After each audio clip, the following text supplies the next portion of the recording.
6월 물가가 지난해 같은 기간 대비 6% 올랐고 또 미국이 높은 물가 상승 탓에 지난달에 이어 이달에도 기준금리를 올릴 것으로 예상됩니다. 이 때문에 우리나라 기준금리도 크게 올랐습니다. 기준금리가 올라가면 대출금리도 높아지면서 이자 비용이 커집니다. 또 한편으로는 예금이자도 많아집니다. 기준금리 인상에 따른 대출, 예금금리 변화를 가치경제에서 알아봤습니다. 기준금리는 지난해 8월 1년여 만에 0.25%가 인상된 이후 최근까지 지속적으로 상승했습니다. 금리 인상 초기에는 미국의 금리 인상에 대비해 미리 금리를 올리는 측면이 있었다면 최근에는 국내 물가 급등이 금리 인상에 영향을 주고 있습니다.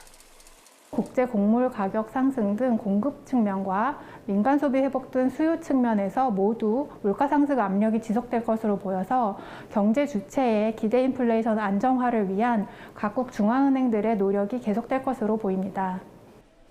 이 같은 기준금리 인상에 따라 시중은행들의 대출과 예금 금리도 함께 올랐습니다. 주택담보대출 금리는 한국은행의 가중평균 금리 기준 금리 인상이 시작되기 전인 지난해 3월 2.69%를 시작으로 최근 3.9%까지 올랐습니다.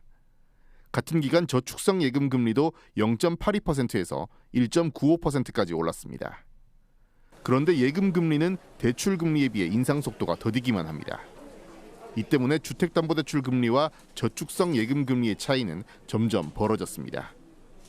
기준금리 인상 전인 지난해 3월 1.87%포인트에서 금리 인상의 속도가 붙던 지난 1월 2.21%포인트까지 벌어졌다 최근에 1.95%포인트로 소폭 좁혀졌습니다. 실제 은행의 주요 매출과 직결되는 예금금리와 대출금리의 차이, 즉 예대마진은 금리가 급격히 오르던 지난해 2%로 금리 변동폭이 작던 2020년에 비해 0.51%포인트나 커졌습니다.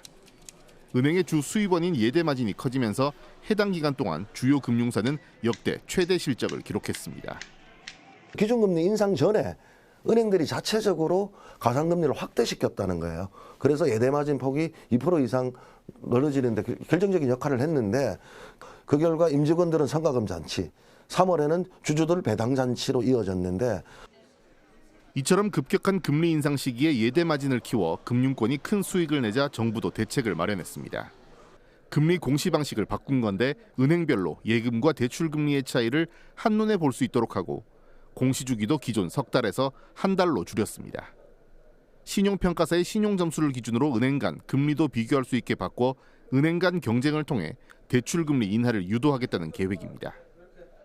효율적이고 경쟁적인 시장 환경 조성을 위해서 정보비 대칭을 해소하고 그를 위한 정보의 투명성들을 이렇게 강화하는 이런 제도 업권별에 맞게 필요한 부분에 대해서 제도 검토하겠습니다.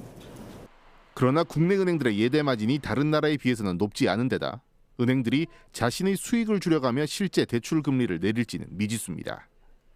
기준금리 인상에 따라 가중되는 서민들의 부담이 금융권의 과도한 수익으로 이어지지 않도록 철저한 관리 감독이 필요합니다. 가치경제 김재노입니다.